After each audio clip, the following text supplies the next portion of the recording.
Nigerian and international schools.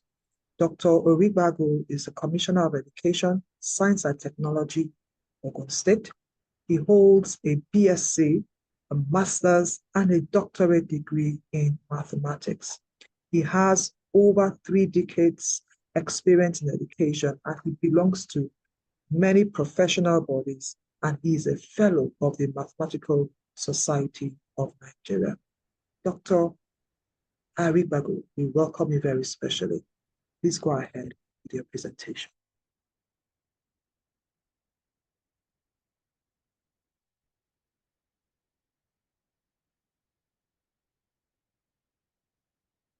Professor Arigbago?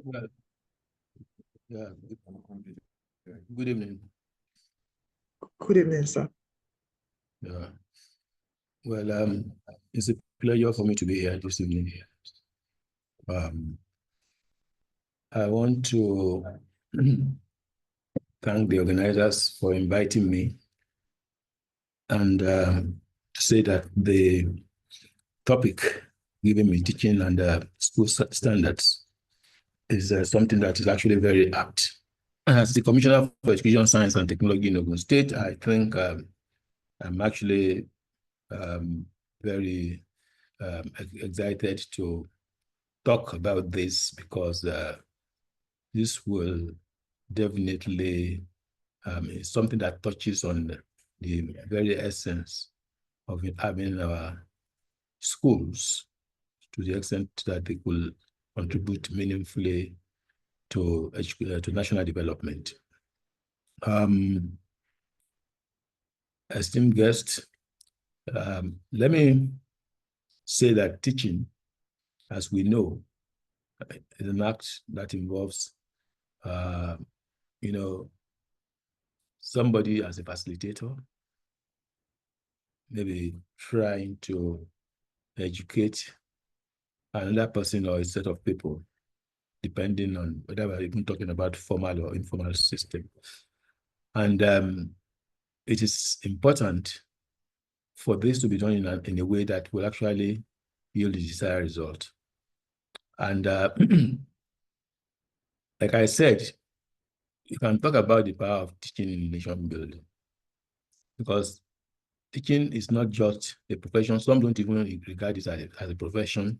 They feel that anybody can teach, but I don't agree with those who believe that anybody can teach.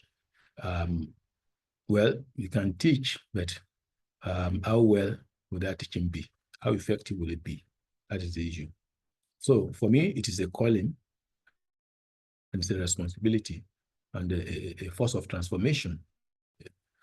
The quality of teachers in any nation will definitely determine the level of development, because it is the teachers that teach all professionals, all innovators, all future leaders.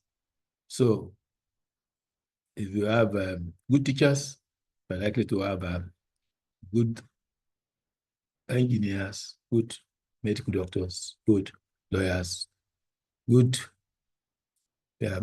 competent future leaders. And that's why when we even blame our leaders, we need to look at everything from the onset, from the beginning, like Yorubas will say that, well, apologies. People also say it's but you try and translate that literally. It's talking about somebody who probably carries something on his head and it's not well positioned, and you probably complain about that, and people will say, well, you actually need to look beyond just looking at it from the surface. Look at actually what is actually below. So in other words, the foundation is also very, very important. So the quality of teachers shape the quality of education, and in turn, the quality of leaders that we have in any country. So the situation whereby we have poor attention paid to teachers and teaching profession definitely will affect teaching. We have inadequate training. If you have inadequate training for teachers, you have poor remuneration, and lack of motivation, and so on and so forth. All this will go on to actually affect the educational outcome. So for me, the question is, are we really equipping our teachers with the tools, the skills, and the support they need to actually inspire and educate effectively? So our teachers and our schools standard rigorous enough to prepare students for the demands of the modern world? I mean, these are questions that actually we need to provide answers to. So there is definitely need for high teaching and school standards. And so if you look at it globally, education systems are evolving to meet the challenges of the 21st century. And so countries with very high educational performance, if we look at it, they have one thing in common. They have strong, clear, and enforceable teaching and school standards. So it's not just something that happens by chance. You can actually look at it and trace it back to education. So these standards ensure that, one, teachers are well trained and continuously, they are upskilled. Also, that classroom is engaging, inclusive, and student-centered, and that curricula are relevant and adaptable. In some cases, you have school curricula that probably have been outdated and are not in sync with the modern realities. So, what about school infrastructure and resources? We talk about assessment and accountability. How are we prioritizing accountability and assessment, and so on and so forth? So, to attain high teaching and school standard, it is very important for us to pay attention to the funding of education. The issue of underfunding is almost now it's almost like a recurring decimal, particularly in our public school sector. So underfunding, we have teacher shortages, we have poor working conditions for teachers, particularly in our public sector, public schools, and so on. And there is always resistance to reforms. When you bring new ideas, you bring reforms, people are comfortable doing what they have been doing before, and they are always very lethargic when it comes to implementing changes. Of course, there are gaps in policy implementation. Like we tell people, Nigeria is one of the countries with a lot of laws, a lot of rules, a lot of ideas. But when it comes to implementation, then there's always a lot of problems. And at the end of the day, a well-intended policy sometimes fail due to lack of maybe monitoring, lack of enforcement, or political will. And then also we have policy somersault. If we go this way today, tomorrow we are going the other direction. But how do we raise teaching and school standards? There is actually need to have a sort of a multi-pronged approach to this. All of us have a role to play. The government will have a role to play.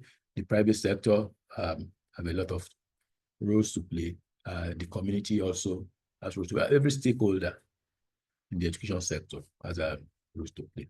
So there is need to strengthen teacher training and development, and their professional development.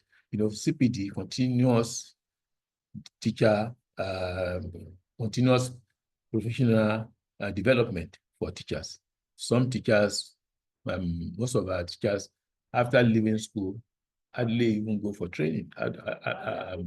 We hardly give them professional support that will make them perform very well on the job. So while it is possible to introduce new things in the school system for pre-service teachers by introducing all these new ideas or innovation or changes into the curriculum in the schools, but for teachers that are already outside.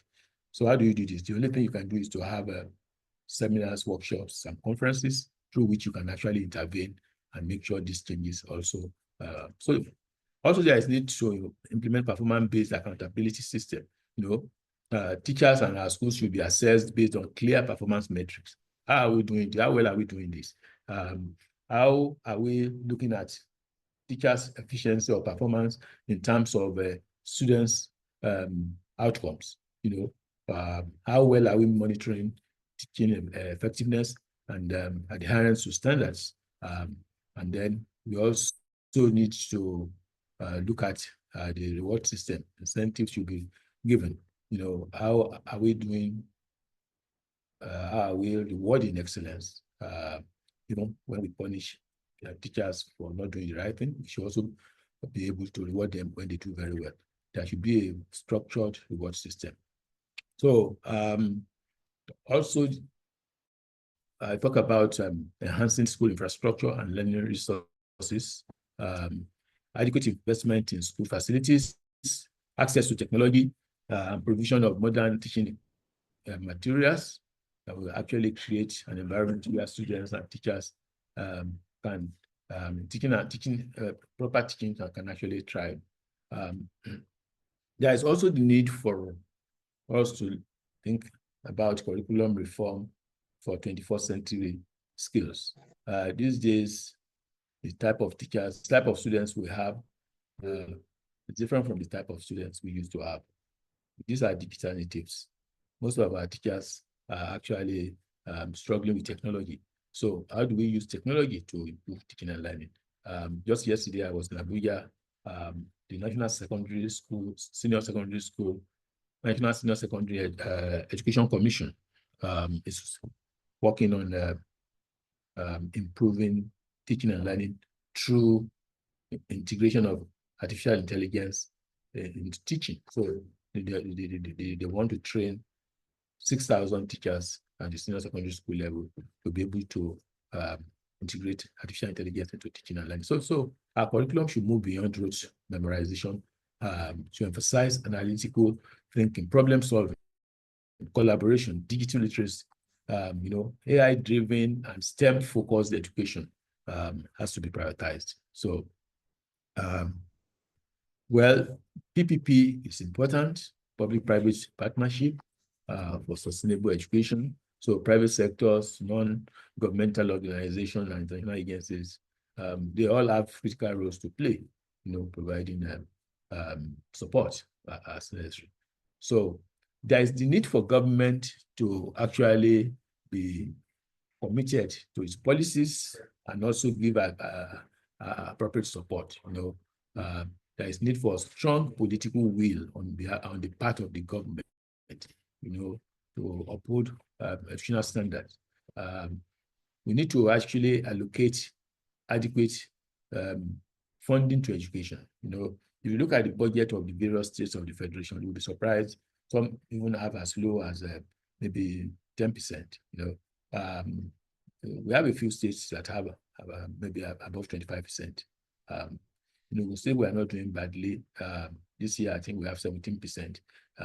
We hope it has actually continued to increase since we came on board this administration. So there is need for to allocate sufficient budget to education and enforce policies and ensure that even these monies that are allocated are actually released, because it is one thing to allocate funding to education, it's another thing to actually release this education. So all hands must be on deck. We need to all work together to improve teaching, to improve the standards in schools, because this will definitely determine the progress of our society tomorrow. So, if we're able to build a future where every child receives quality education, where every teacher is empowered to teach effectively, and where every school meets the highest standard, then if we need to do that, I think this is the time for all of us to act. Everybody should actually rise to ensure that this happens. So we need to work to improve teaching and school standards, and ensure that we will be building a future that is very secure for our nation. Thank you very much for giving me this opportunity. I wish you a very wonderful session. Thank you.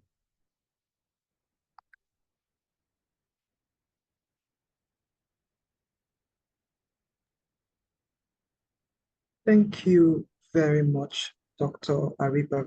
Thank you. We are appreciative. We know that we reached out to you last minute and took time out of your busy schedule to come grace this wonderful occasion. We are really appreciative. Thank you for teaching us and for telling us that teaching is a calling. Thank you that, for letting us know that teaching is a force of transformation and that teachers are the ones that make all other professions. It's proud to be a teacher. Thank you for telling us that, to actually improve the standards that we need to pay particular attention to infrastructure, to funding, opening of reforms, continuous CPDs, and monitoring effectiveness. We are so grateful to you again, Professor Aribago, and we will take questions at the end of the presentation. But if you need to leave the room, kindly let us know so we can take questions immediately. Thank you again. We are really appreciative. It then gives me great pleasure to invite our second speaker, Dr. Chiamadi. Dr. Chiamadi. Okay, so please, I also want to mention that it's about early years and special needs as a topic. Passionate. Dr. Chioma Dibo is passionate about mentoring newly qualified teachers, and she's going to be talking to us today about teaching standards, but from the early years perspective.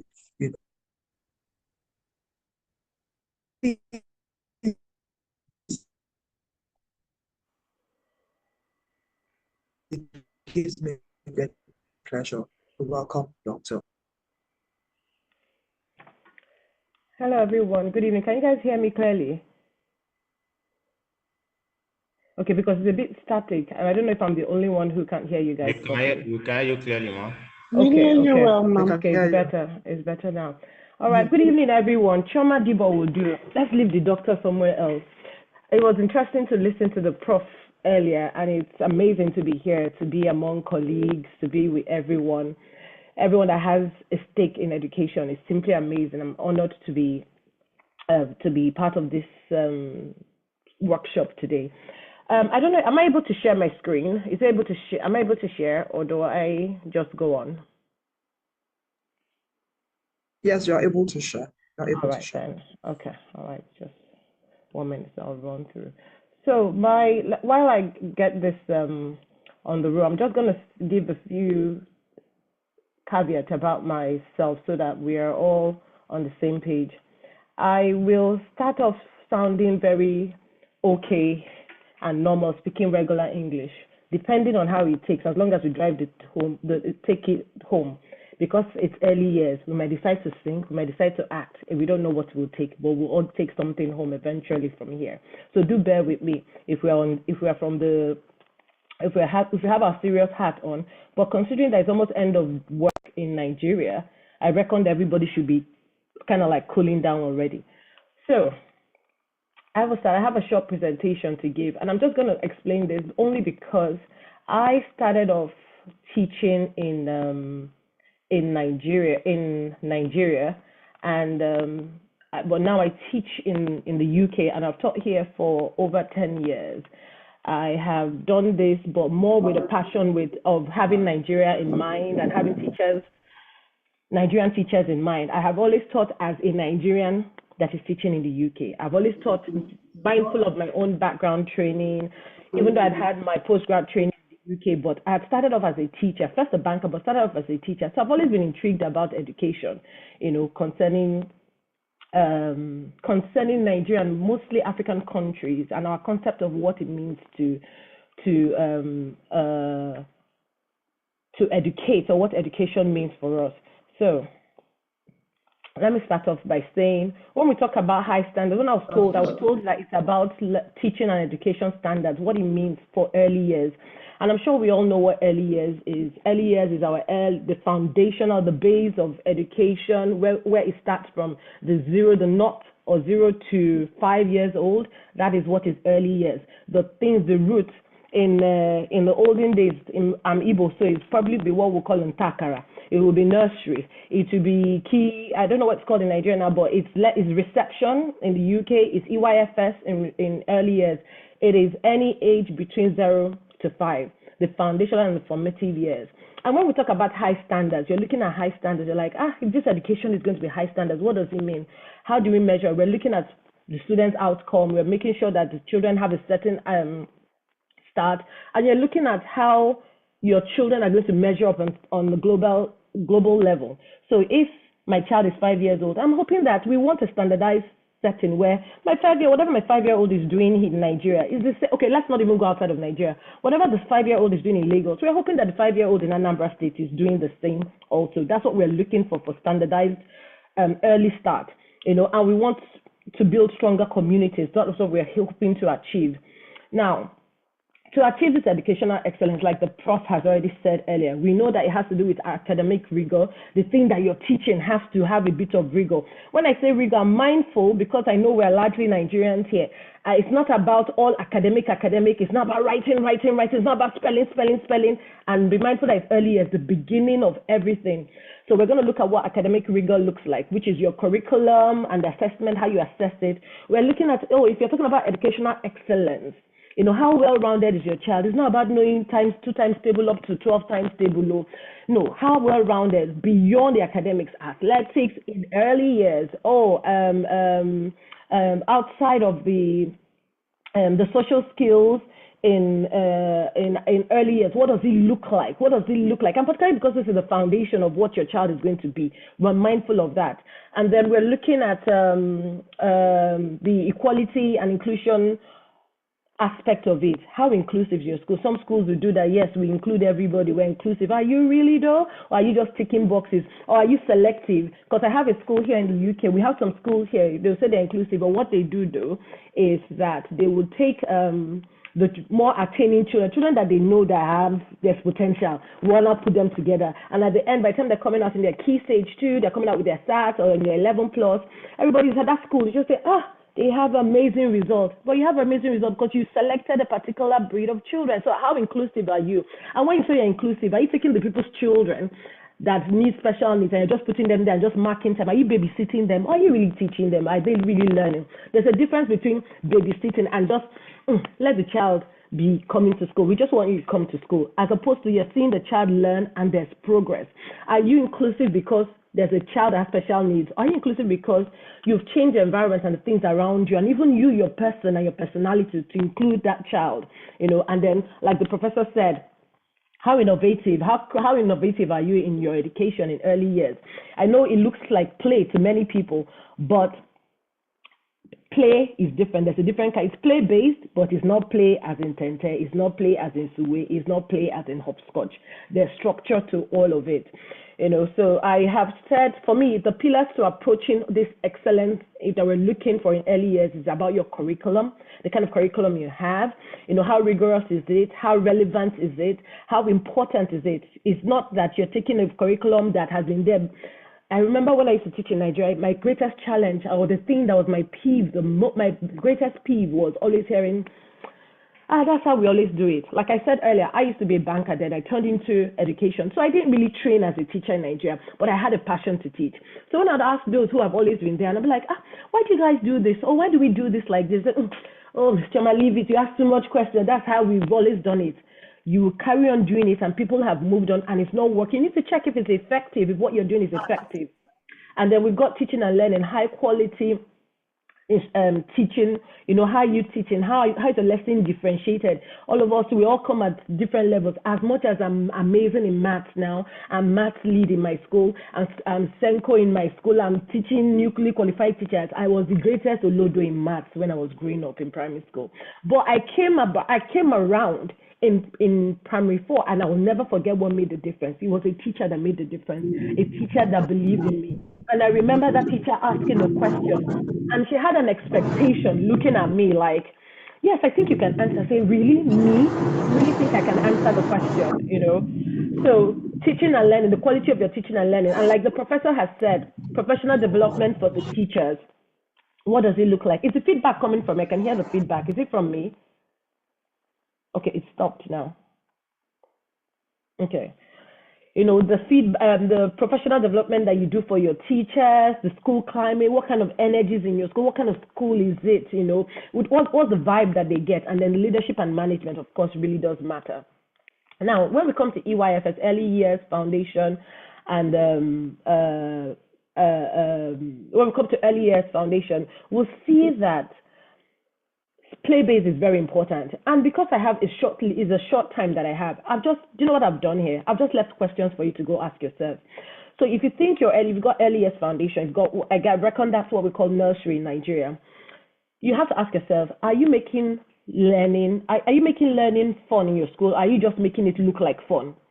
So if I'm learning, when I was going to school, I used to be afraid to go to school. If you call maths, I've died a second death. But now, growing up after I said the age, like what was primary 4, I started looking forward to it. I always tell my parents today, my ambition as an early years teacher is to make my children want to come to school on Saturday and Sunday.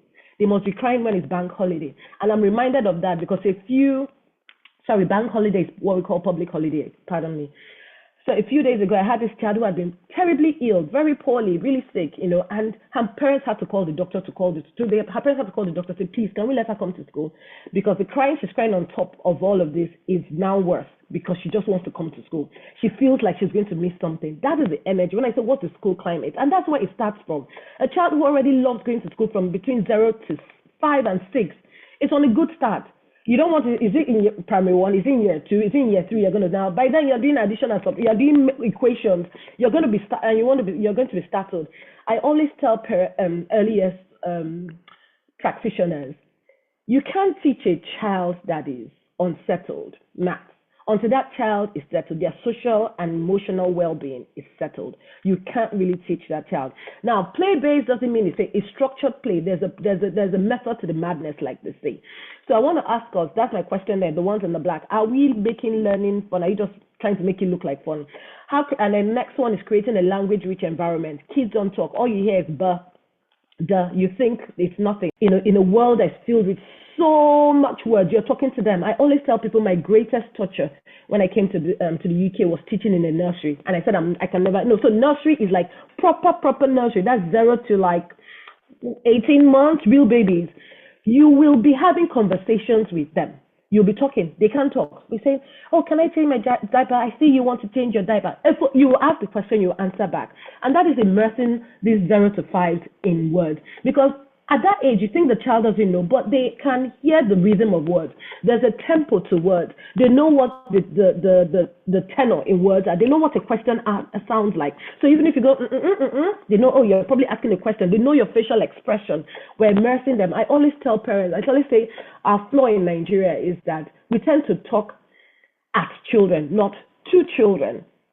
So you always see kids who probably be having tantrum in a store, and the parents will be having conversation and be like, "Oh, Emily, are you upset? Is it because I did this?" Have a full-blown conversation. In my mind, in the Nigerian in me, I just want to say, if I back once, you'll be okay. You will align yourself, but that's not the right way. It's having those words, giving the children the language to express themselves, to say, "I'm upset, I'm angry," to be able to make sentences and express themselves. So you want to immerse the children in language. You don't want them going, do you understand something? No, tell them to use their words. Give them the words, model it to them. For literacy and math, that's now my second peeve.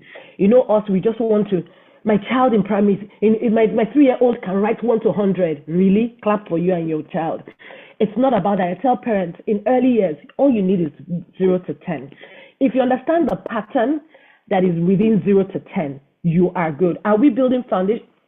So my question here is, are we building foundations or just stacking blocks that will eventually topple? You're teaching your child to count 1 to 100, 1 to 100. My child can count to 100. When I come now and I ask, Miss Choma had 3 apples or 3 agbalumos, and then I gave Miss Regina 2 agbalumos. How many do I have left? The child is confused because I've put words in it.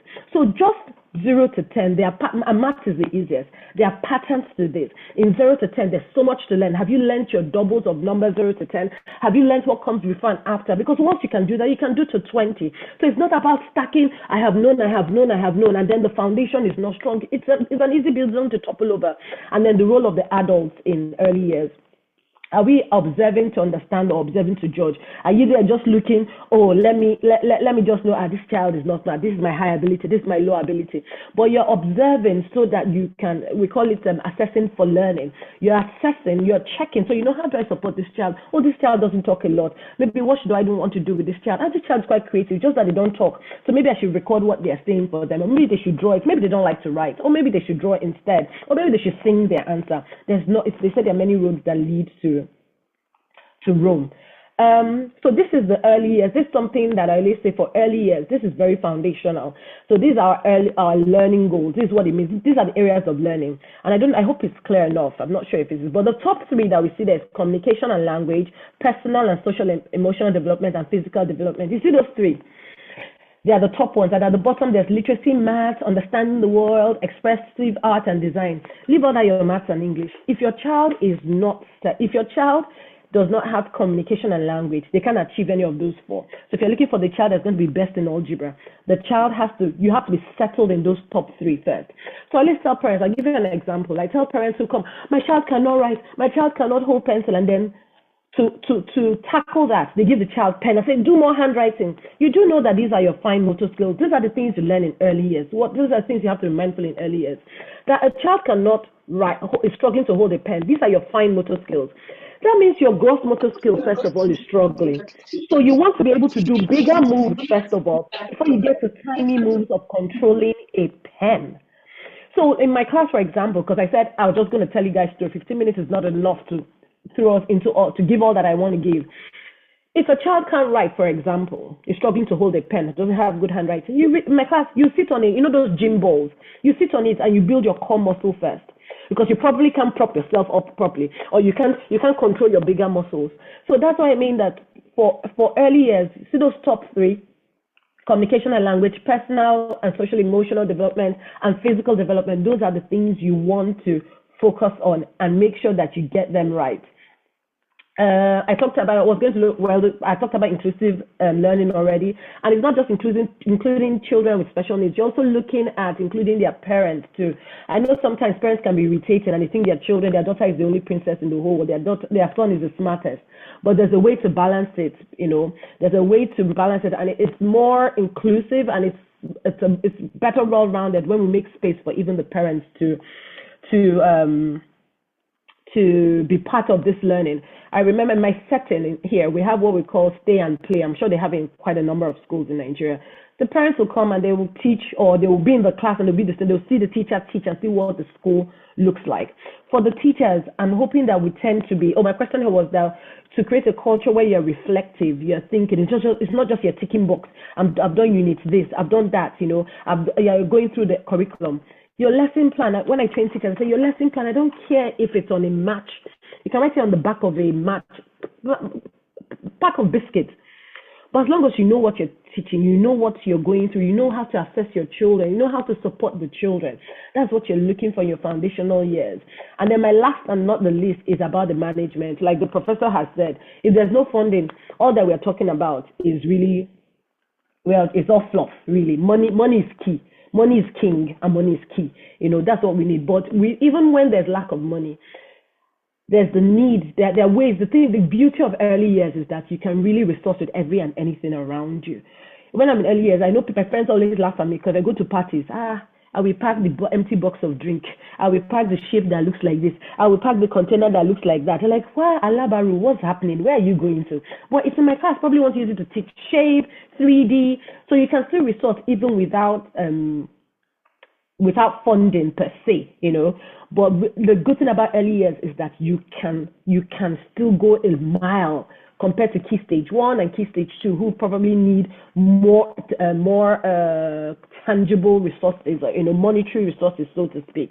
Another thing for me for management is about safeguarding. I think that's a top spot based in Nigeria. I guess for me, with all those past few years, we've heard about children who were beaten to death or bullied and then they died. It breaks my heart on many levels.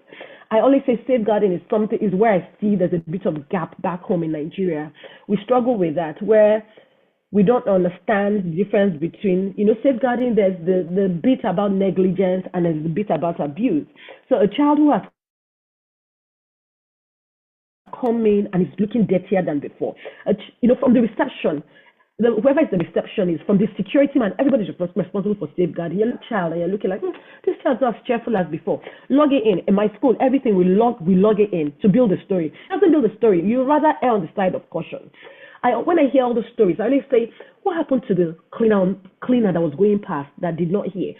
Who didn't see that child, the mark on that child's body? Who didn't read the boy's body language and notice that this child is not as cheerful as before? There are little gaps that we look at, but safeguarding is another whole kettle of fish for another day. But in early years, because these kids cannot talk, you best be looking, and you best be knowing, and you best be their advocate to look out for them. So you know a child who is being neglected, you know a child who is being abused. I want to say neglect at the level we have in the UK is not as bad in Nigeria, or it's different. Here, it happens like every other day. But in Nigeria, we take care of I don't know what the word is, but we are more mindful in taking care of our children. Maybe it's more in abuse that we lean towards in the name of discipline. So for these younger children in early years, we need to be their advocates. You need to look out for them. Theirs might not be abuse necessarily, but it might be negligence. Looking at that child, what's your pack lunch like? You now pack sweet and Capri Sun. Who do you want to oppress with sweet and Capri Sun? Is that healthy food? That's part of safeguarding. So that's it for me in my short time. I hope I've done good with time for early years. Thank you very much, Dr. Chioma Adibo. Thank you for letting us know that the foundation for standards in the early years is giving them immersing them in words to give them a very strong foundation. Thank you for letting us know that in the nursery, we actually learn through play, but not just play, structured play to bring out the expected outcomes in them. We have learned that, we need to scaffold learning effectively, and for differentiation to work, you must continue to have a child-centered learning. You must immerse them in words, Thank you for differentiating between the prime areas and the specific areas, and letting us know that the prime areas are a lot more important than the specific, areas. Indeed, like Professor said, we need funding and safeguarding, which is the watchword for us, knowing that everyone is involved in safeguarding. Thank you once again, Dr. Chioma Adibo. Please stay on, because I'm sure that you may have one or two questions at the end of the presentation. Now, I want to kindly welcome Dr. Joy Issa. Dr. Joy Issa is an experienced educator, a management consultant, a youth counselor and speaker who passionately supports young people through varied challenges. She has a master's degree in science and multidisciplinary studies from the Buffalo University, and she has a doctorate in education from Walden University. She has served briefly as a president of a women's university in East Africa, and it gives me great pleasure to welcome Dr. Joy Issa, who will be taking us through teaching and school standards from the Key Stage 1, Key Stage 2 to 4, and from school leadership and governance perspective. Dr. Joy, we welcome you especially. Thank you so much for having me here. Thank you, everyone, to the leadership of Aisen. Thank you, Prof. Thank you, Dr. Chioma. Thank you for sharing passionately. That's what we love to see. You can always tell a great educator because of the passion and the energy. Thank you very, very much. So we're all running short on time, and I really had to think about what I could share that would be a strong takeaway that we could all reflectively consider as we review our practices. So I want to draw our attention to some of the available publications in Nigeria and in the UK, considering the fact that most of our private schools or independent schools in Nigeria offer a mixed curriculum, sort of a hybrid thing.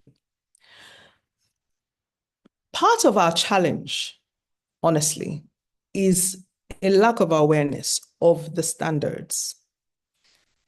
When you don't define something, it is hard to measure.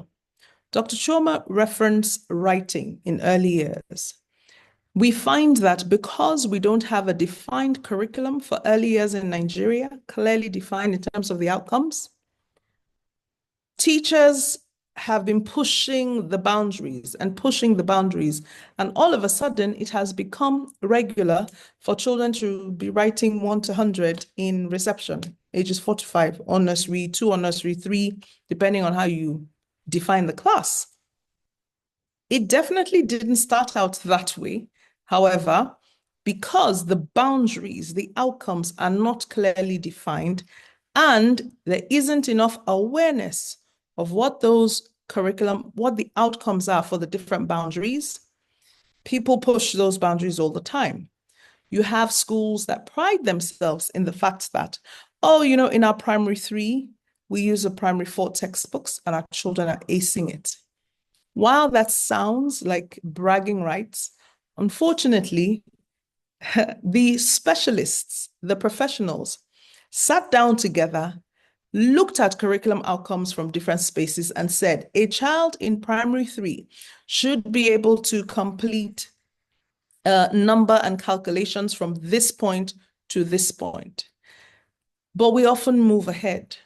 That is a cause of concern, and that happens sometimes because of a lack of awareness. So it is important for you and I, for all of us as school leaders, school managers, to know the curriculum, not just to follow a scheme that was written a long time ago by the then best teacher. No, we need to know what the curriculum is, what the bands are in terms of the curriculum, what the stipulated outcomes are, and what we should be doing with the children in our rooms. Because yes, the curriculum might say, okay, I need to know numbers to 10. And the children come to you and they know their numbers to 10, they know their numbers to 20. How do you broaden and expand the breadth of the learning? You need to go this way. You need to go, look at the breadth of the scope and sequence, and not just how the depth, right? How high it is. So I'm referencing maths just because Dr. Choma referenced maths. If you look at mathematics, for example, there are 4 strands. The whole number and reasoning around number, then you have calculations, then you have data handling, you have shapes and measures. Too many times we spend so much time on calculation number. What happens to shapes and measures? What happens to data handling? And those are the areas that our children struggle more. So it is important for us to know the curriculum. NERDC has published the Nigerian curriculum repeatedly. It's been upgraded. I haven't seen the most recent one. However, what was published in 2014 is still available online, nerdc.com. You can check it out. You have to pay though, it's not free. The national curriculum of the UK is again available online for free for early years, for secondary years, which is key stage 3 and 4, A-levels, all of it is all available. We don't spend enough time knowing the curriculum, and then we expand those boundaries. If I now circle back to teaching standards, again, I have to say, we often don't spend enough time knowing what these standards are. So I want to share what these standards are. And that's why I don't have a presentation, because it's just 15 minutes. And I thought, right, let us see what our standards are. So TRCN, the Teachers Registration Council of Nigeria, is responsible for teaching standards in Nigeria. And you can see that this document is 79 pages long. There's a lot of information here, okay? A lot of it is relevant to us, and I'll just scroll quickly to page 16. Bear with me a second. So therefore, and I deliberately am showing the standards so you see the document is there. I'll post the link in the chat room once we're done. So it's in 4 areas, right? Standards for professional knowledge, skills, values, attitudes, and conduct, and then membership obligations. And these standards are spelled out in detail, broken down specifically. What are the standards for professional knowledge for each sub-theme? Teachers are categorized into 4 groups in Nigeria. Everybody has to have a teaching qualification, right? So And we all have to take this TRC and exam to be recognized as teachers, which is a great development. Let's not talk about anything else around that exam. However, this is the standard, right? So whether you're an NCE teacher, a graduate with a bachelor's, a master's degree or doctorate degree, it's all specified, it's all there. Do we know these standards? Do we remind our teachers? Do we remind ourselves of these standards often enough such that they become embedded practice? You know, Prof referred to the fact that, Dr. Chioma, funding is important, But funding for what? If I give you 5 million naira, if I give you 50 million naira today, and I say deploy it in school, most of us will deploy it to the building and to the textbooks, not necessarily to teacher professional development. However, you can have the best textbooks, you can have the best buildings. If you do not have a passionate practitioner in front of those children, teaching and learning will not be effective. Prof mentioned the need to measure teaching and learning effectively. This document provides good criteria that you can use to assess your teachers and to say, okay, where are they at in terms of their subject knowledge? Where are they at in terms of, professional skills, dispositions, etc. And you just create your rubric and run with it. Very, very simple. Let me jump to the UK standards. Okay, again, online, available for free, divided into 2 broad categories. So I like this document because it synthesizes everything. It's like a 1-pager with an overview of the standards. So you have the core teaching standards, and then you have the professional conduct. Again, clearly articulated. And you can see the similarities with the Nigerian standards. Good subject knowledge and curriculum knowledge, very, very important. But if we step back to standards, to point number 1, and again, Dr. Chioma alluded to this, safe discount or disregard the power that teachers have to influence student behavior. Look at what she said about her math teacher in year 4 and how that teacher redirected her disposition towards mathematics. I remember how my physics teacher redirected my disposition towards physics very negatively. I share this with teachers all the time.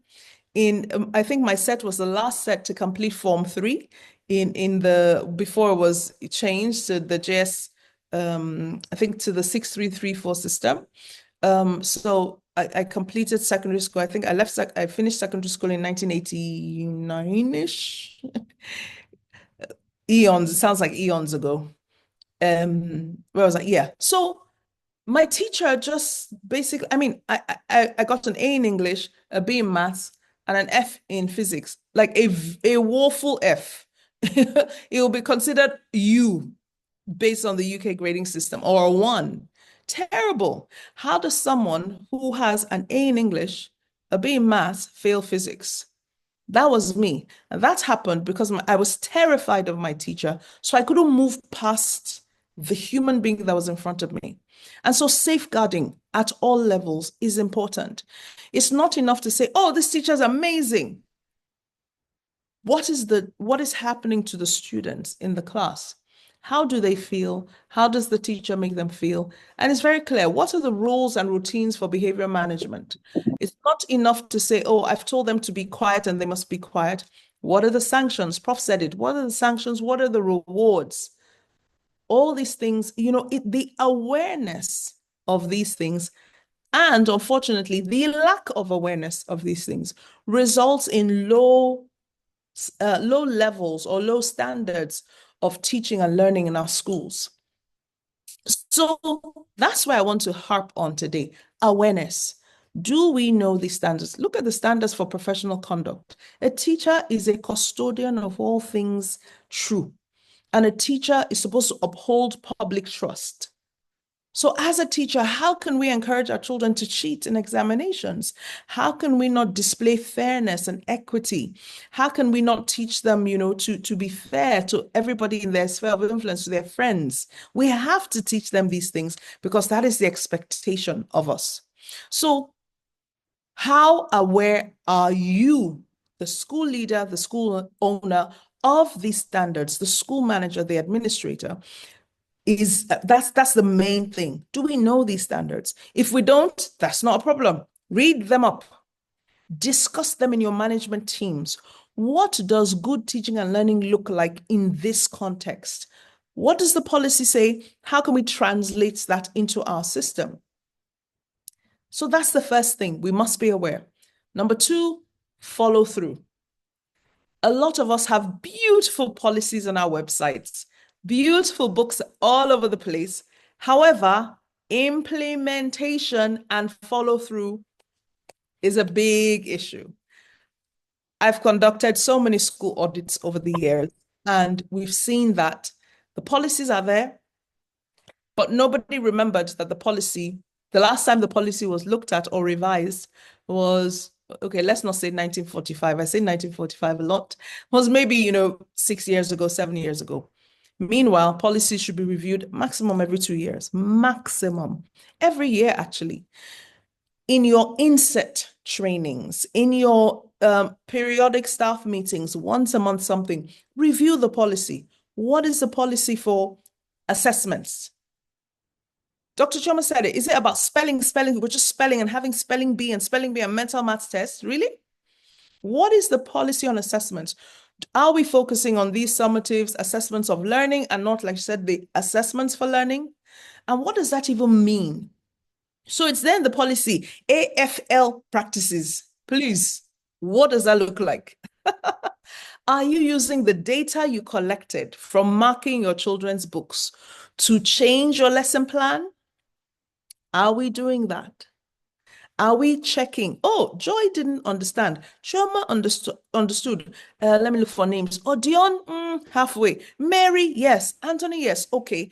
Based on this, I need to review with Joy and Odion, and let's extend for Choma and Mary, and let's get them to do maybe some more complex questions in that area, while we'll make sure Joy and Odion really understand, and then we make progress. That is authentic differentiation using data. How are we going to make sure that is happening? By writing it down in the policy, 1, by sharing that information with our staff, 2, and by checking that the policy is being implemented. Like I said at the beginning, you can't measure, was it here? No, you can't measure what you don't define. You cannot measure what you don't define. So it's all well and good for us to desire great standards. We desire to have the best educational systems. We want to be like Finland. We want to be like, China. We want to be like Singapore, all these wonderful places. Desire is great, but desire alone doesn't translate into authentic practice. Last thing I want to say is that awareness should be across all the stakeholder groups. Your parents need to know what the expectations are because they come with their own lens. For them, they learned how to read by memorizing some words and sounding and saying the words. They don't understand this fancy phonics, O, A, E, O, U, E, A. They don't get it. And they're wondering what on earth you're doing with their children. That's not how to read. You are the professional. You are the one who paid a lot of money to go get trained. Train your parent community. Get parental buy-in so they understand what you're doing, why you're doing it, and they can be your partner. The parents need to partner with us, especially for the early years, please.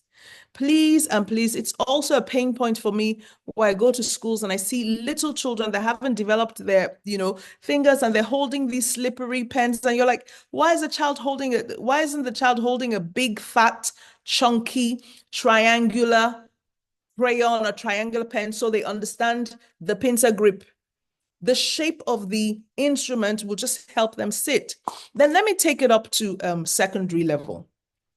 Why are we giving our children notes to copy when they're supposed to be synthesizing information, working at level 4, level 5, level 6 of Bloom's taxonomy that we all learned about in teacher training? Why aren't we following through? Again, because we're under pressure from grandma, who was a head teacher, and they used to copy notes from the board, and that's how it worked. And so I did it, and now my children need to do it. One of my favorite quotes from John Dewey: if you teach today's children the way you taught yesterday's, you are robbing them of tomorrow. We cannot rob digital natives of tomorrow. We need to stop giving children notes to copy. Please, I appeal to you. We need to get them to think, teach them how to think, and teach them to take notes. Teach them to make a note of the thoughts that are being shared in class. Teach them to synthesize information from various sources and put them down in organized paragraphs.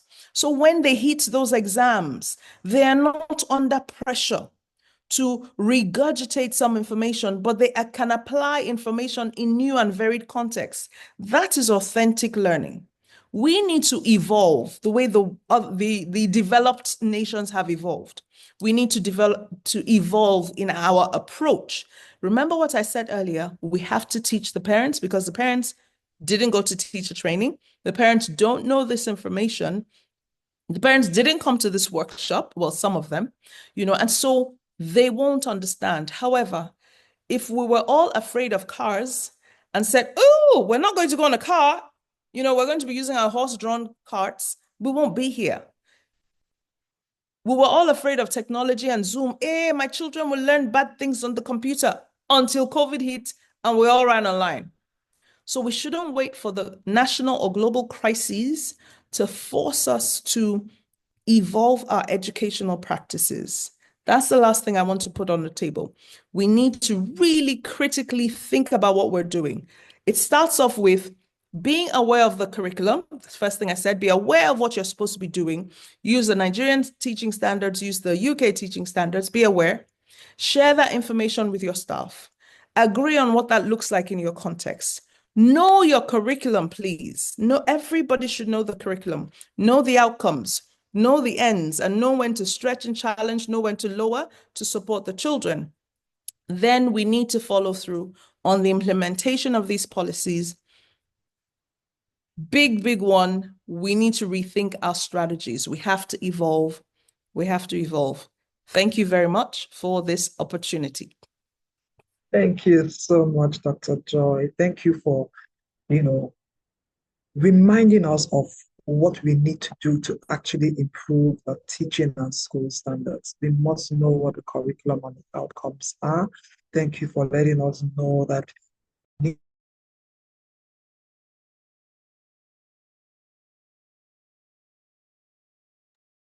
I think you're accidentally muted.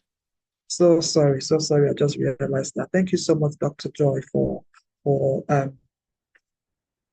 bringing everything back to us again, making us realize that we must be aware of the curriculum, we must be aware of the standards and the learning outcomes for the children. Thank you for telling us that we need to keep reminding ourselves, and to improve our standards, we need to know the curriculum deeply.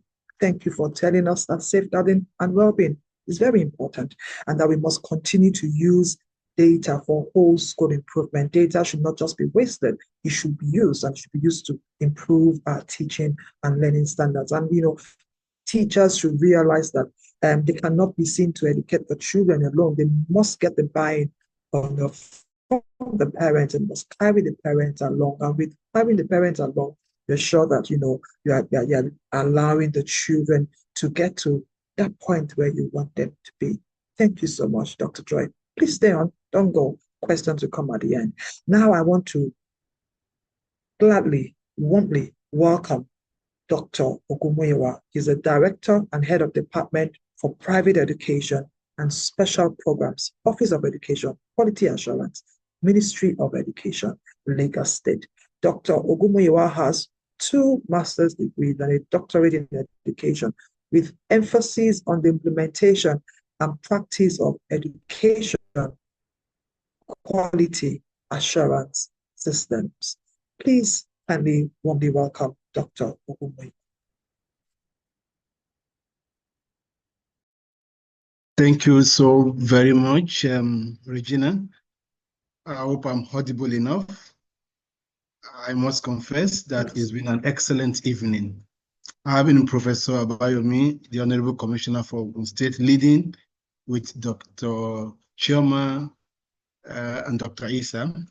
I feel greatly honored to be speaking here. The last time I was here, I shared the platform with Dr. Isa and I learned a lot. So even today, I think I have my takeaways. I don't know how Aisen gets speakers, but I think you always give a lot of perspective to everything that you do. I would like to share my slides just to go through some few things. Where is it? Okay. I hope you can see my slides. I hope you can see my screen. Yes, sir, we can. Thank you. So I'll be looking at the teaching and school standards from the perspective of quality assurance. I trained as a quality assurance evaluator, and we look at implementation aspect of everything that has been said so far. And I love the point where Dr. Isa left us, which is the fact that we have so many things on our website that we put in our policies, but how do we now implement them? And go just a little definition about teaching standard. These are the expectation of the teacher's performance and behavior within the classroom system. And when we talk about school standard, we are talking about the expectation of the school generally in terms of quality and performance. And this both are crucial when it comes to giving out effective education. Yeah, a lot has been said about why this is important. So let me just go straight to the standards that I wish that we can develop to use to evaluate our teaching and learning and also our school standards.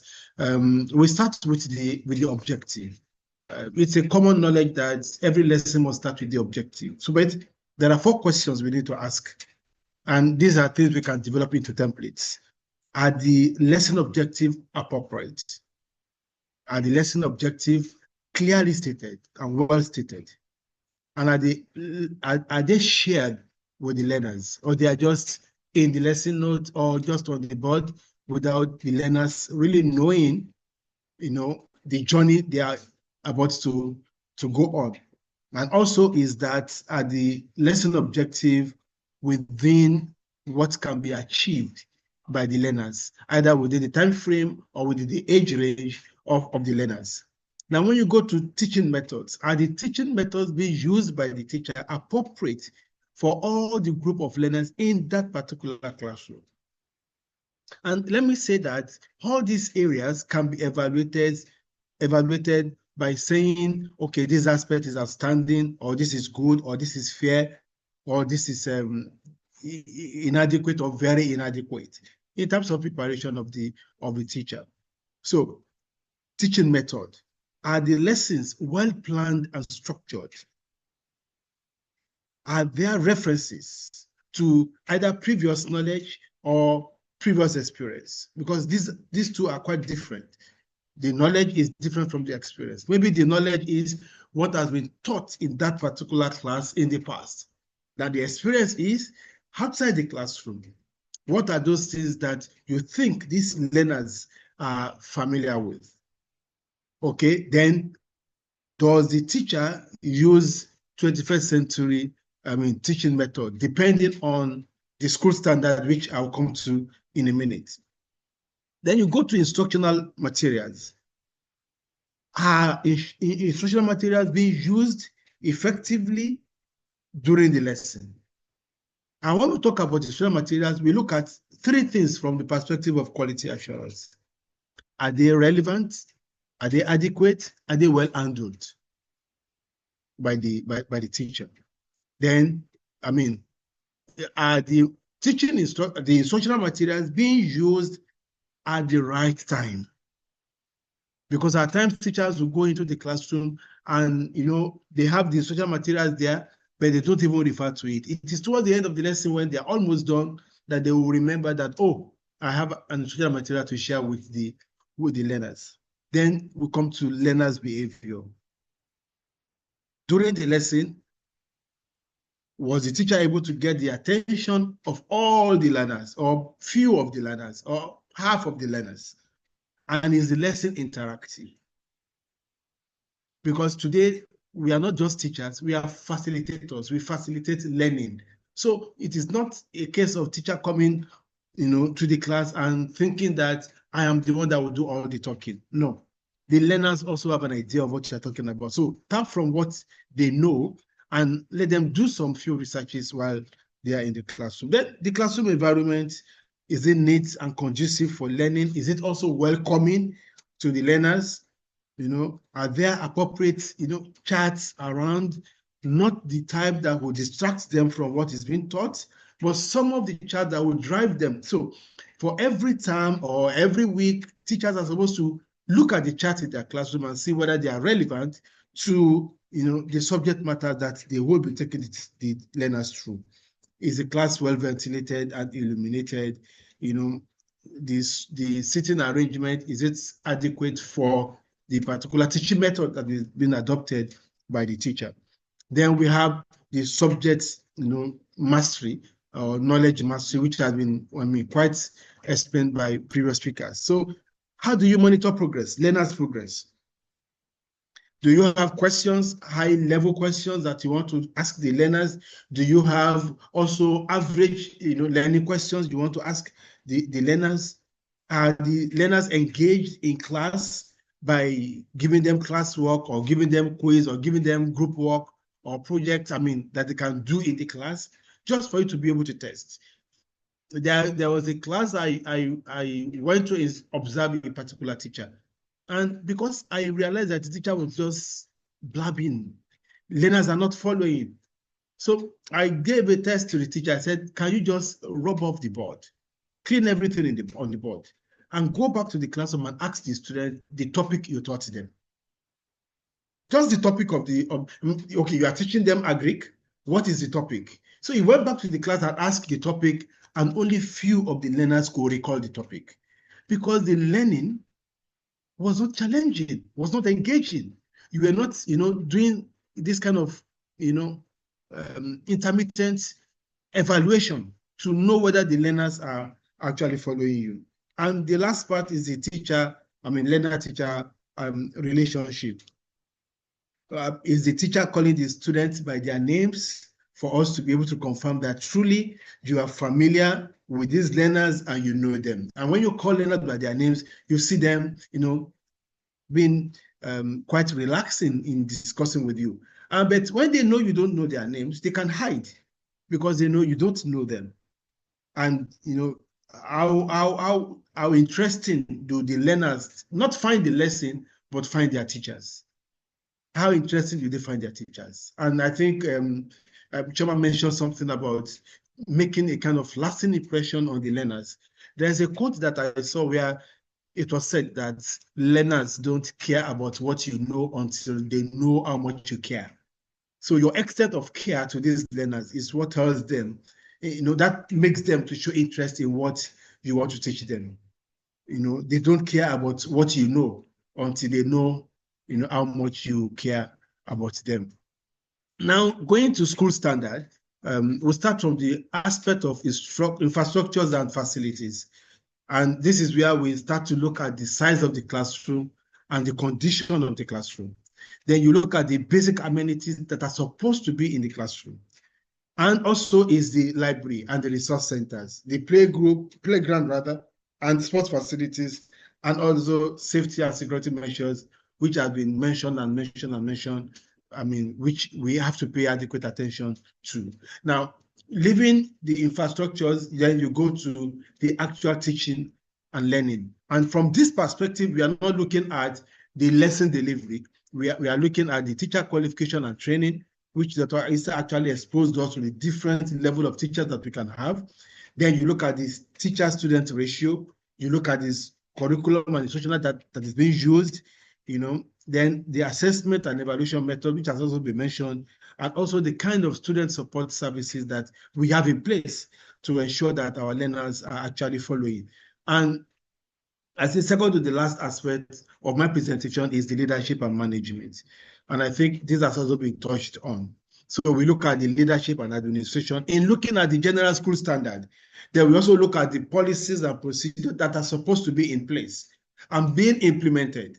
Then you look at the Parents-Teacher Association.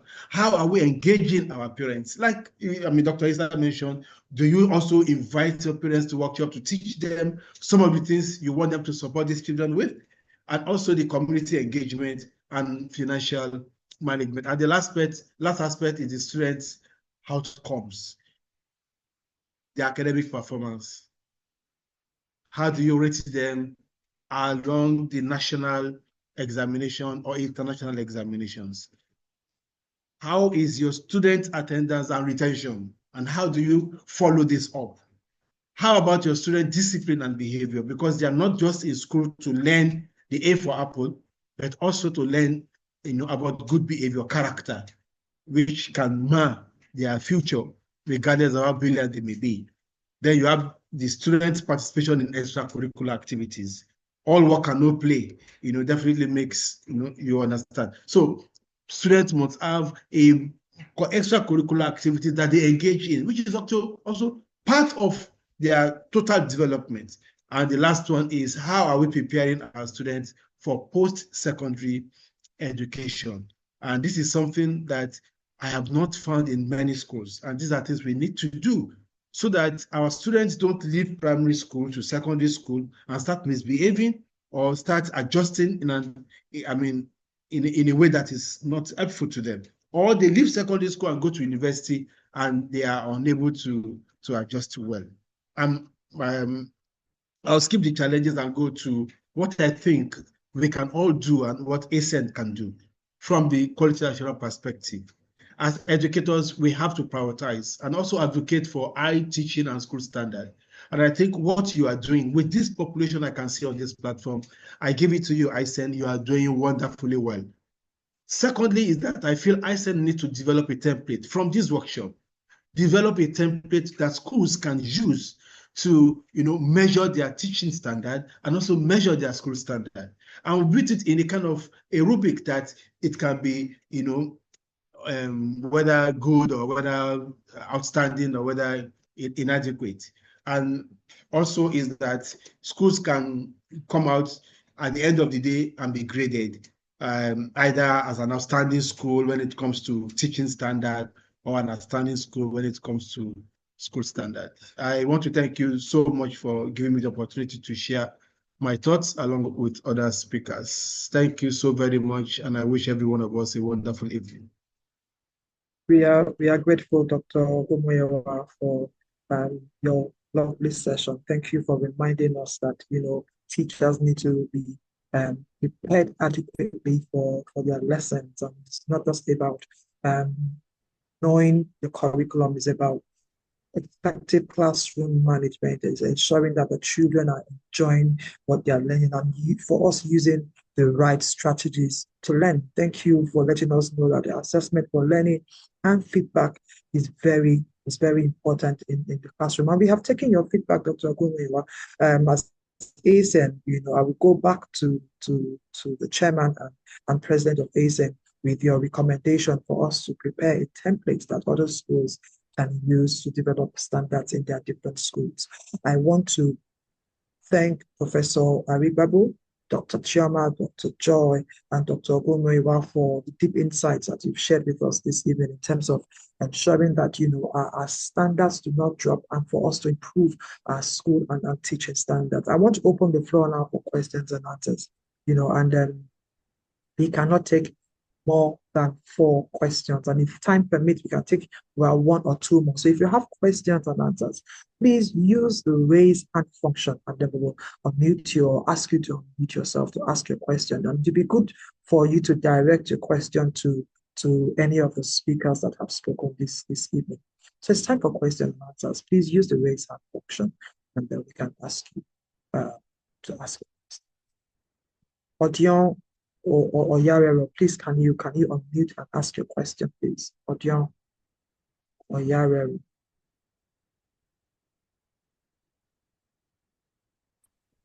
Good evening. Thank you so much. I don't know, am I being heard?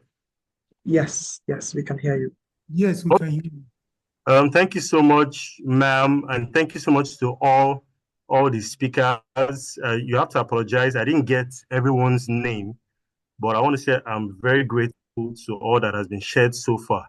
So I have a question, and I got some names. I'm going to direct this question to Dr. Joy, because I took down a question while she was having a session. My question to her is, how do we strike this balance? A lot of times when I hear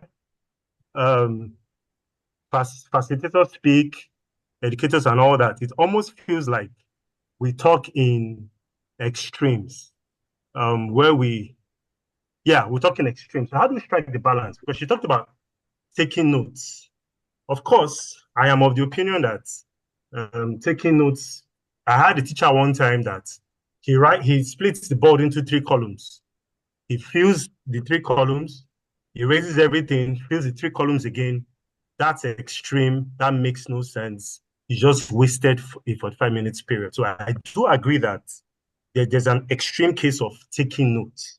But I also believe that taking notes, or I also think that taking notes has its merits, especially considering the fact that we're preparing students for certain types of assessments, evaluations where they would need the merits of taking notes. So how do we strike this balance? I have a child in my, I can think, answer the question. Thank you. Okay.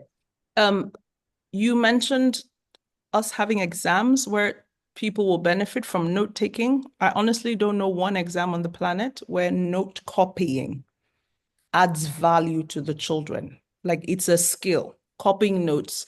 You're staring at the board, you're writing in your book. That's hand-eye coordination at its best and handwriting practice.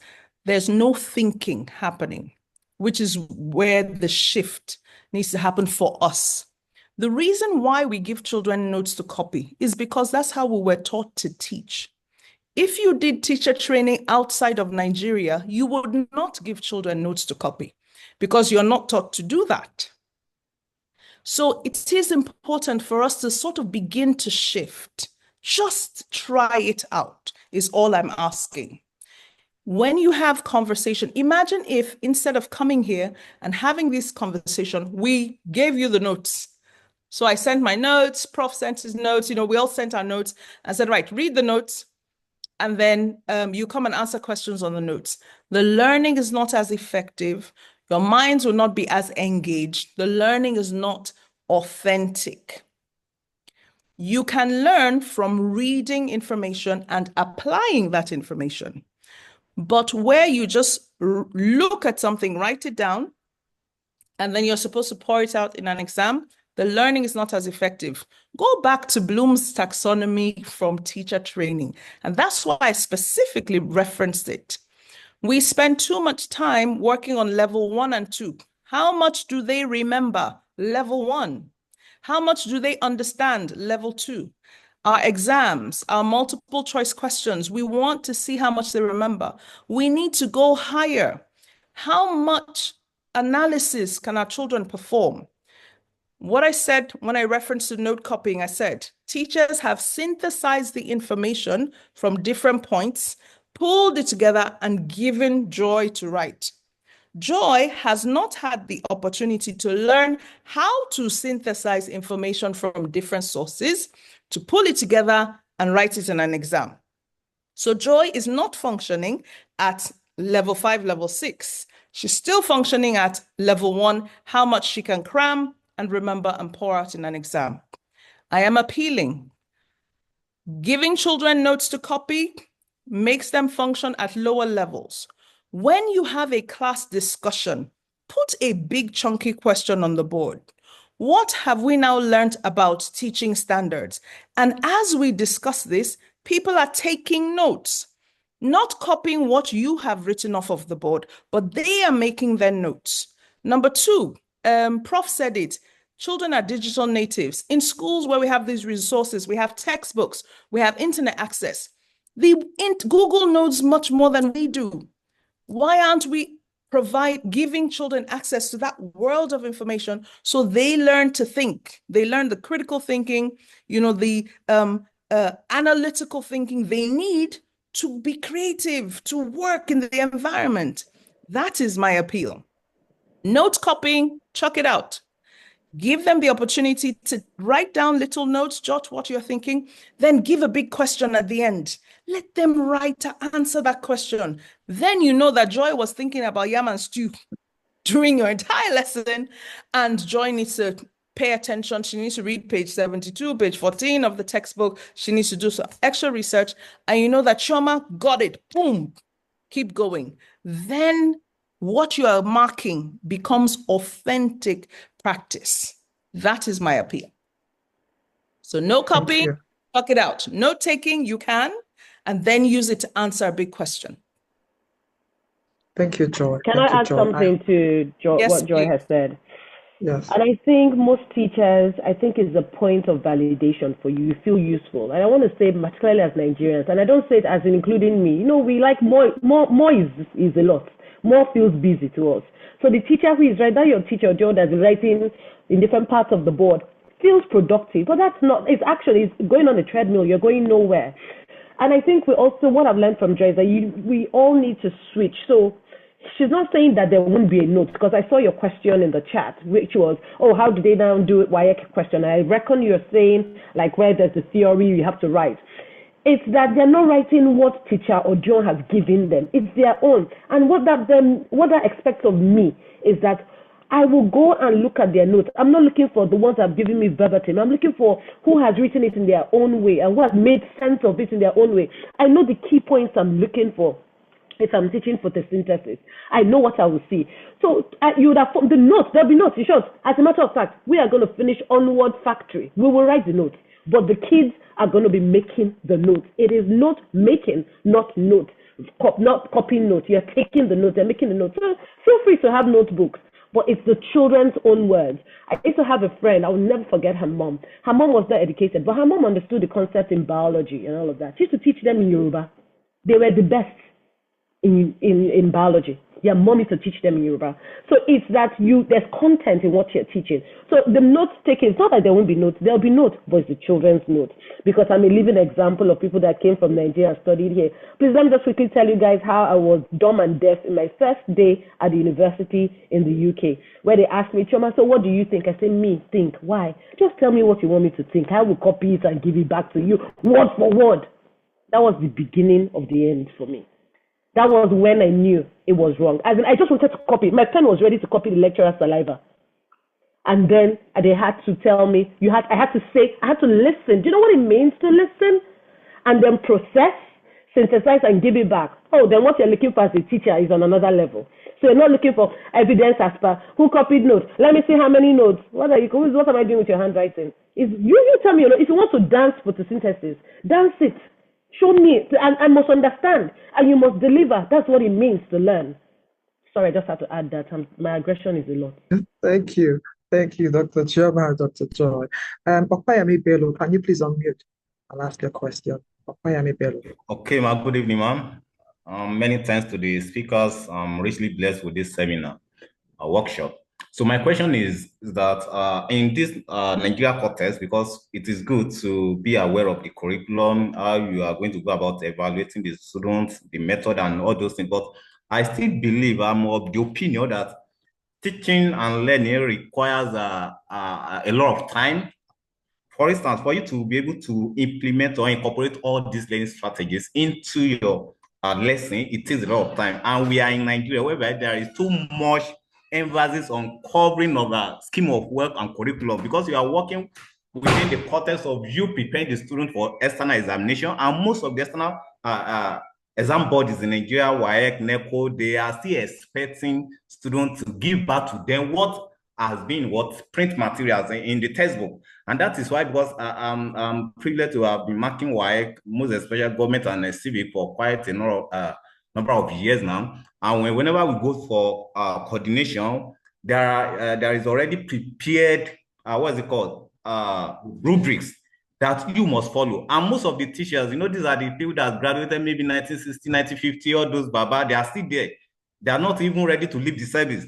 And they will be telling you that you must look out for those words written in the student answers, scripts. So once the scripts are not there, even some of the teachers will collect the script, white script, give to the student. They are students in their own school, and tell the student that please go through their answers, their booklet, and look out for those words. If any of this is not there, just wrong it, mark it wrong. They are no longer ready to, it's a result of, I believe it is a mental illness, that a result of being able to adjust and to appreciate new ideas. So most of the educators or most of the stakeholders in education are still conservative in their thinking. They are not yet ready to embrace the changes, and they don't want to flow with the new trends in education. We're in the digital world. Thank God that we have Aisen school, but I believe all of us have to see how can we develop at the same pace, for instance, with the public schools, because they have the larger population, and we cannot isolate Aisen or international school from public schools. There is kind of this, what is it called? It's interconnected. Because some of the students are coming from public schools, some of the students are being trained in ASEN or international school are also going back to the larger society. So how do we make it known to our government, or to the Nigerian government, to also ensure that they put the standard in place? These are the same set of people that will come to school to ask for student notes in order to judge or to evaluate the teacher's performance. If the inspectorate officers will come to public school in Nigeria, they want to check the student note to know how voluminous it is. If your note is not voluminous, you are not giving too much of note to the student. It's simply, what is it called? Justify that you have not been working. Thank you, Mr. Bello. Thank you so much. Before we hand over to our public school, to our government officials, I want to say that I've worked in Nigeria for 31 years and worked in schools, and these are international schools that have been approved by the government. And I must confess that that has not been our practice, where we needed voluminous notes to be approved. That has not been our practice. That's the truth. What we have seen is when the inspectors come, we talk them through the expectations, the standards, the policies, and the procedures. And then they check that we're implementing them.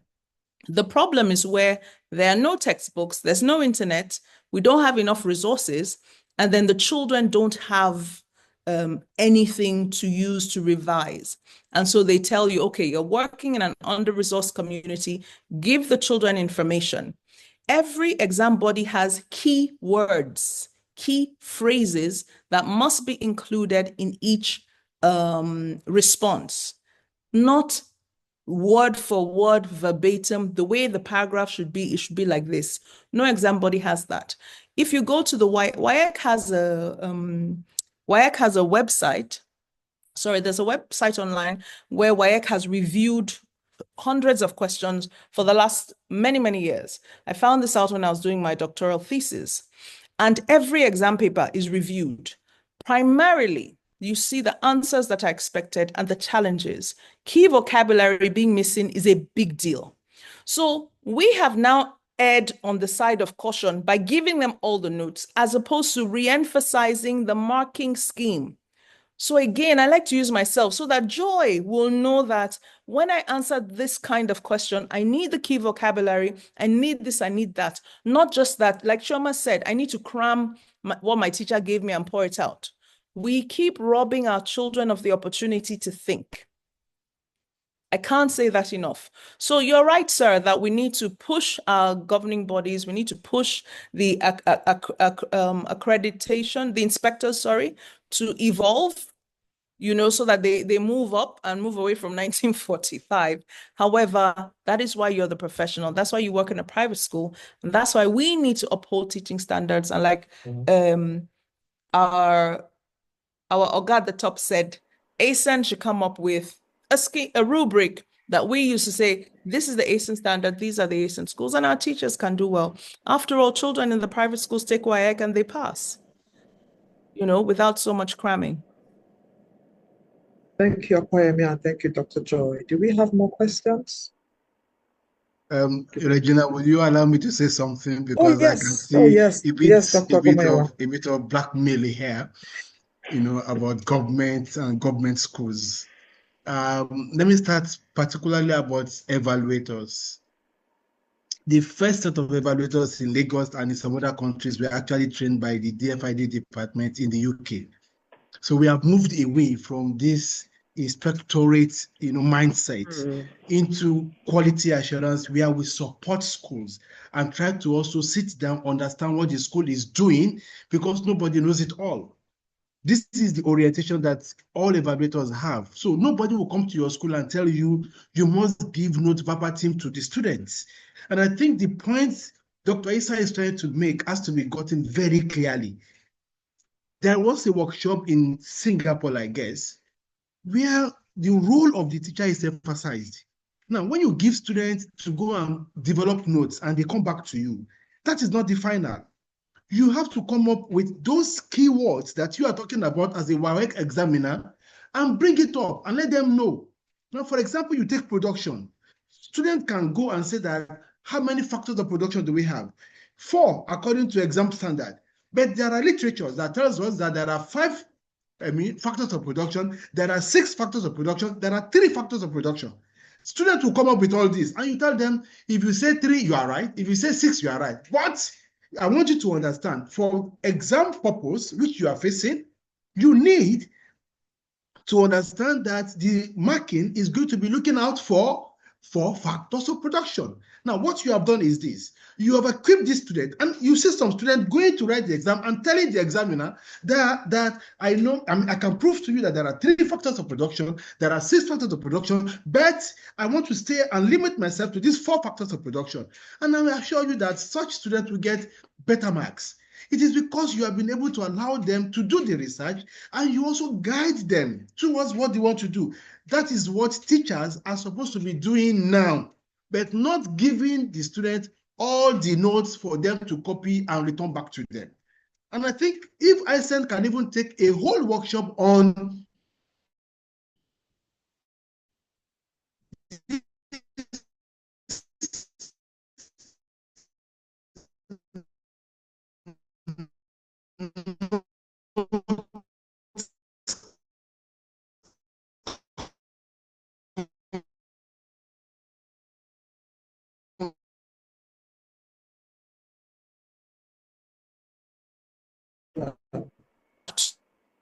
Gomera.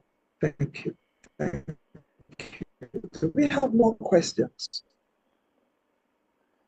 Do we have more questions? If we don't Time is have more, fast can I spent, just so Olaya can is with. Yes. can you hear me? Yes. Can I make a comment, please? Let Sebastian go. A react. Hello, can I make it? Okay, can I just react to the last speaker's comment? Can, Hello, can you hear me? Can I react you to the can, last speaker's Sylvester comment? Oguma, you can. All right, fine. I quite appreciate Yes, the you last can. speaker's You can. comment, and I think I dropped something earlier on keeping standard when the Nigerian WAEC examining body has not really evolved. And let me just take the example of the example that the last speaker just speak now on factors of production. Now, for the children to really be developing to deep thinkers, it is the questioning mode that actually elicits that level of learning from them. I'll do this sharp comparison between IGCSE and WAEC, for instance, using the same question of factor of production. If you look at WAEC might want to ask question of factor of production, but WAEC go directly, what are the factors of production? Then you're expected to say land, labor, and all of those. I'm not an economist,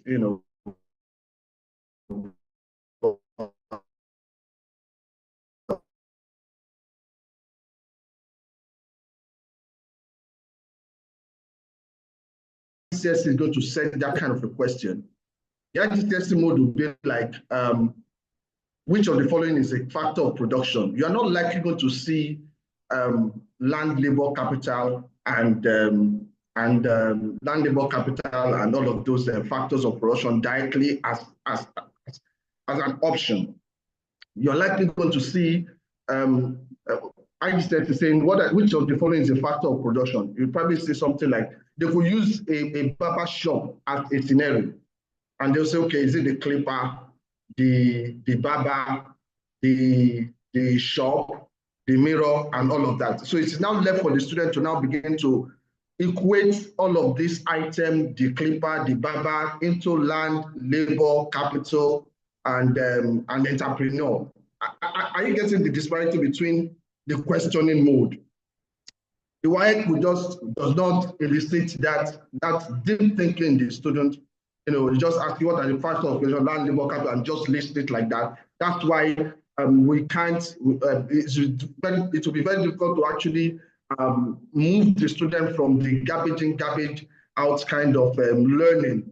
But if the questioning is such that elicits deep thinking, then to be easy to be able to manage, teach the students to actually think deep and resonate what it is that they reflect on when they are answering their question. So that's actually what we're talking about. Yes, it is one thing for us to evolve, but you just discover within the confines of the standard of even our examining body, they seem to be a bit stagnant, and we should find a way to actually make them shift, to shift towards the paradigm that the Aisen schools are actually looking at. Thank you, Sylvester. Time is fast spent. I'll allow Dr. Chema give her last remarks, and then I will hand over to Dr. Laiwala, who will give the vote of thanks. Dr. Chema. Oh, I was only going to say that it gave me joy to hear Dr. Gumuyiwa talk about evaluators in Nigeria and Lagos, and how much work they have done. Absolutely amazing to hear. Because at the other end here, we have Ofsted at this other end constantly evaluating us, and it's exactly what he said. As a matter of fact, as of the last few years, Ofsted has changed to when they come, they're not even having conversation with the teacher. They're talking to the children. They're asking children, what are you learning? So when your child learns, that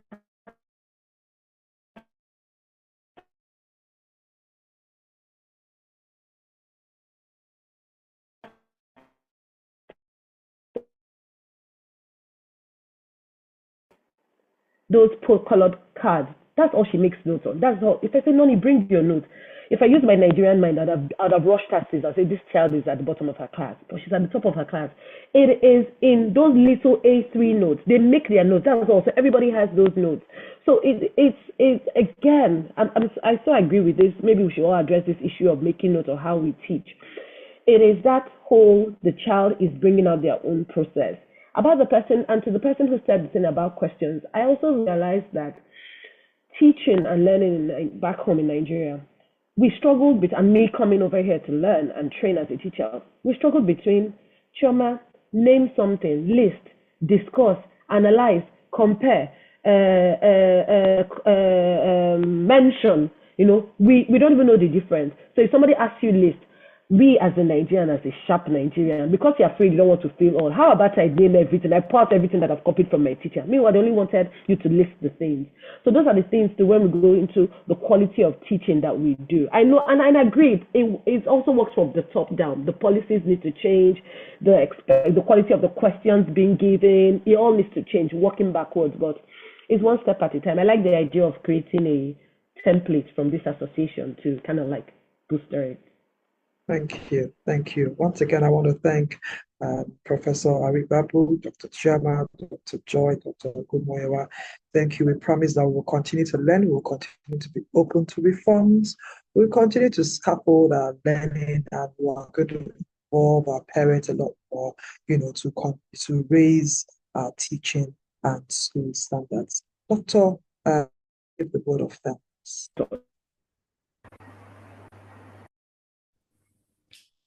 Thank you. Thank you, everyone. It has been an amazing evening, learning and looking again at teaching and school standards. I know you will all agree with me that it has been a very, very useful time, a most useful time, thinking and Mrs. Arufin, and on behalf of Aisen, particularly the leader of the influence group, Mrs. Regina Jemide, I would like to say a big, big, big thank you to all our participants this evening. I want to thank everyone who made it to this, should I say, roundtable this evening. I want to thank you for your for what you have shared, for what you have learned, for what you have expressed. And to our speakers, you have wowed us. Let me just put it that way. You are just amazing. From Professor Sulaiman Ogunmuyiwa, all the way from Ogun State. Thank you so much for such. Professor Arigbagu, all the way from. Oh, you are not a prof yet. Okay, you will be a prof, hopefully. Okay. Dr. Sulaiman Ogunmuyiwa, thank you for your wonderful insights. You are with us in Lagos State, and we appreciate all the good work you are doing, particularly your reassurances in terms of quality assurance, your encouragement to Aisen. We really do appreciate this. And next, I must thank our Honorable Commissioner from Ogun State, Professor Abayomi Arigbabu. Thank you so much for all you were able to share with us. You really set the tone this evening, and we were much obliged. I want to thank Dr. Chioma Dibo. Thank you for your stories. They were very, very interesting, and we learned a lot. And last but not the least, Dr. Joy Yisa, you are amazing. You are with us in Aisen. So thank you all for the conversation, note taking and note writing and note regurgitating and all. Gentlemen, it's just that we have to end the session now, but the conversation has not ended. It has just started, and we have to keep talking in our communities of practice, in our schools, in our schools, in our associations. We need to keep talking. And one other thing I'm taking away from this, in the areas of teaching and learning, in the education space, Nigeria is going to be great. With all these conversations going on, I'm sure Nigeria has a lot, a lot is coming up through Nigeria, from the fact that the government is now increasing their expenditure on education to what people are doing in their private spaces. We are really and deeply grateful. So thank you so much. And I'm clapping for you here. Thank you. So I hand over to